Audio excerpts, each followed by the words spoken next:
Hello friends, how are you? Hope everything will be okay. मैं आपका दोस्त केशव। आज हम लोग पढ़ेंगे छत्तीसगढ़ भूगर्भिक संरचना के बारे में। छत्तीसगढ़ भूगर्भिक संरचना। एंड वेलकम टू CGPSC ई ज्ञान। This is about me, Keshav Dewangan, and you can contact me on Facebook and Gmail. तो सबसे पहले हम लोग देख लेते हैं कि भूगर्भिक संरचना क्या है। किसी भी भूभाग में उस एरिया का निर्माण कैसा हुआ है, वो उसकी भूगर्भिक संरचना है। उस क्षेत्र में उसके गर्भ में क्या स्थिति है, उसके एरिया में जो चट्टाने हैं, जो सेल समूह है, उसका निर्माण कैसे हुआ है, ये उसकी भूगर्भिक संरचना है। और इन भूगर्भिक संरचना का रिलेशन, इसका संबंध वहाँ की मिट्टी, वनों की विविधता एवं खनिजों की उपलब्धता से है। तो इसका रिलेशन मैंने आपको इस स्लाइड में दिखाया है। आज हम लोग बात कर लेते हैं सेल समूह की। सेल समूह में छत्तीसगढ़ में बेसिकली 5 सेल समूह पाए जाते हैं।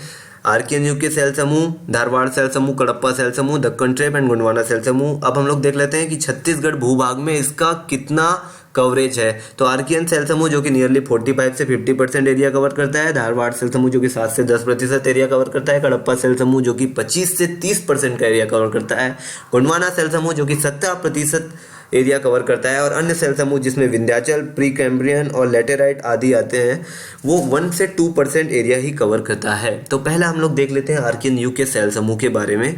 आर्कियन युग के सेल समूह जो कि सबसे प्राचीनतम एवं कठोर चट्टान है, जिसका निर्माण आज से 4000 मिलियन वर्ष पूर्व हुआ है। और इसका निर्माण कैसे हुआ है? इसका निर्माण लावा के ठंडे होने से हुआ है, जो कि वोल्केनिक इरप्शन में जो वोल्केनो होता है, उसके सॉलिडिफिकेशन से इसका निर्माण हुआ है।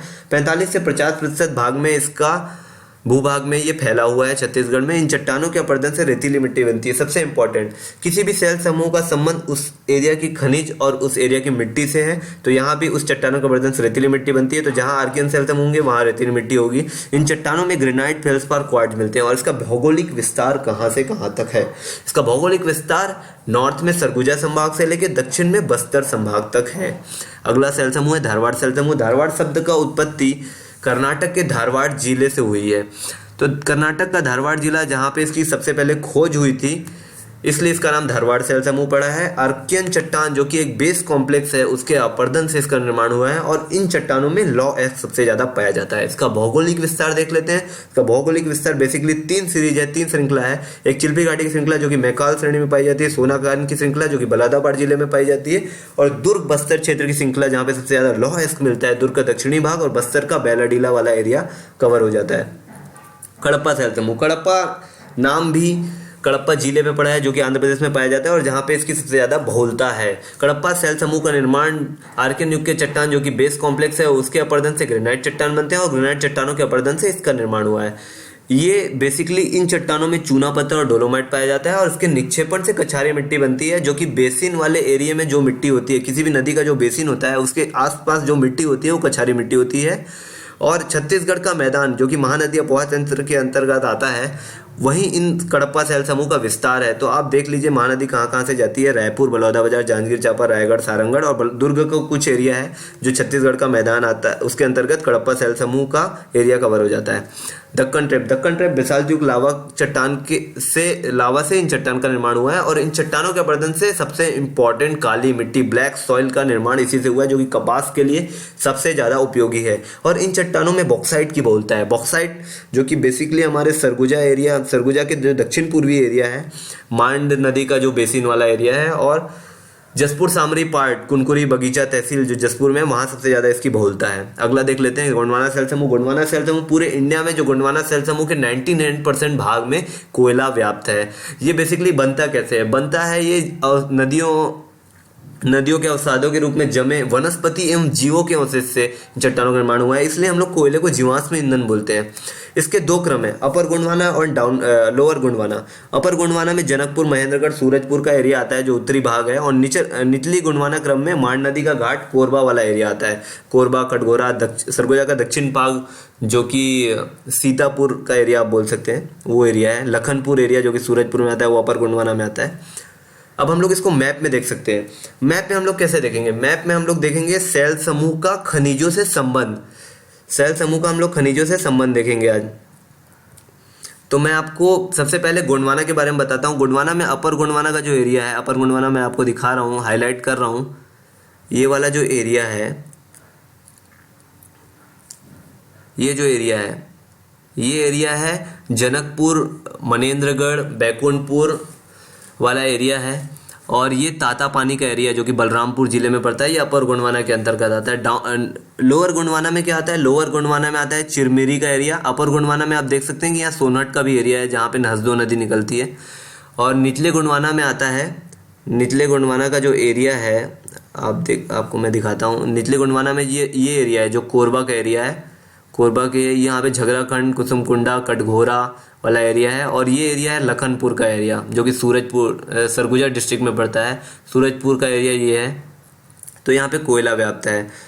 अब आपको मैं बताता हूँ कि कैसे खनिजों का संबंध उस क्षेत्र की इंडस्ट्रीज से भी है। ये खनिज जहाँ भी पाए जाते हैं वो इंडस्ट्री वहीं पे लगती है। कोई भी इंडस्ट्री आप लोकेट कर सकते हैं मैप में आसानी से इन चीज़ों की वजह से। तो सबसे पहले आपको सेल समूह याद होने चाहिए।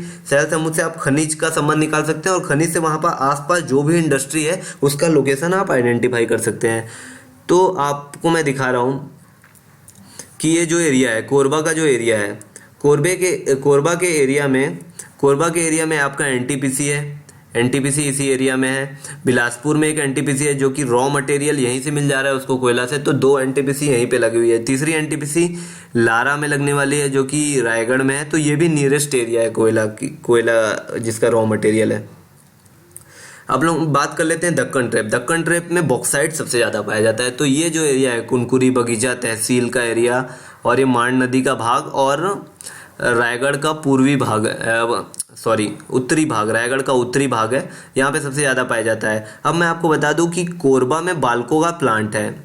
बाल्को मींस एल्यूमिनियम की कंपनी और एल्यूमिनियम का एस्क जो है वो बॉक्साइट है, तो उसके लिए रॉ मटेरियल है। तो नियरेस्ट एरिया है जो बाल्को प्लांट भी वहीं पे लोकेटेड है। तो आप ऐसे याद रख सकते हैं। कडप्पा सेल समूह में छत्तीसगढ़ का मैदान आता है। छत्तीसगढ़ के मैदान मैंने ऑलरेडी आपको बताया कि महानदी जहाँ से होती है, तो महानदी यहाँ से निकलती है, महानदी यहाँ से निकलते हुए ऐसे जाती है। तो ये जो बेल्ट है, ये जो बेसिन बनाती है, उस एरिया में चूना पत्थर डोलोमाइट पाया जाता है। उस एरिया में कछारी मिट्टी भी पाई जाती है। तो सभी सीमेंट प्लांट आप देख सकते हैं। बलौदा बाजार में मैक्सिमम सीमेंट प्लांट लोकेटेड है। जांजगीर चांपा के अकलतरा में भी सीमेंट प्लांट लोकेटेड है। दुर्ग में, जामुल में, नंदनी में सीमेंट का प्लांट है। तो आप इस तरह उद्योगों को भी रिलेट कर सकते हैं। धारवाड़ सेल समूह में लौह अयस्क पाया जाता है। लौह अयस्क का आप लोकेट कर सकते हैं, जैसे बैलाडीला है, ये नारायणपुर छोटे डोंगर साइड का एरिया है, रावघाट का एरिया है और ये दल्ली राजरा का एरिया है। दल्ली राजरा से भिलाई स्टील प्लांट को लोहा सप्लाई होता है। भिलाई स्टील प्लांट यहाँ पे आता है, इस एरिया में आता है। तो भिलाई स्टील प्लांट भी नियरेस्ट एरिया है दल्ली राजरा के, तो इससे भी आप लोकेट कर सकते हैं। और क्या लोकेट करेंगे? आर्कियन युग में ग्रेनाइट और क्वार्ट्ज की बहुलता है। तो आर्कियन युग की चट्टानें आप बाकी जगह पे 50% पे हैं, वो आप डायरेक्टली देख सकते हैं और आप मैप में रिलेट कर सकते हैं। तो दोस्तों आज का वर्ड ऑफ द डे है magnificent, means very beautiful and impressive. तो थैंक यू दोस्तों मेरा वीडियो देखने के लिए। एंड आप हमारा चैनल सब्सक्राइब कर सकते हैं CGPSC E-ज्ञान, www.youtube.com/CGPSC E-ज्ञान। और इसी तरह हमारा वीडियो देखते रहिए और हम आपसे मिलेंगे नेक्स्ट वीडियो में। धन्यवाद।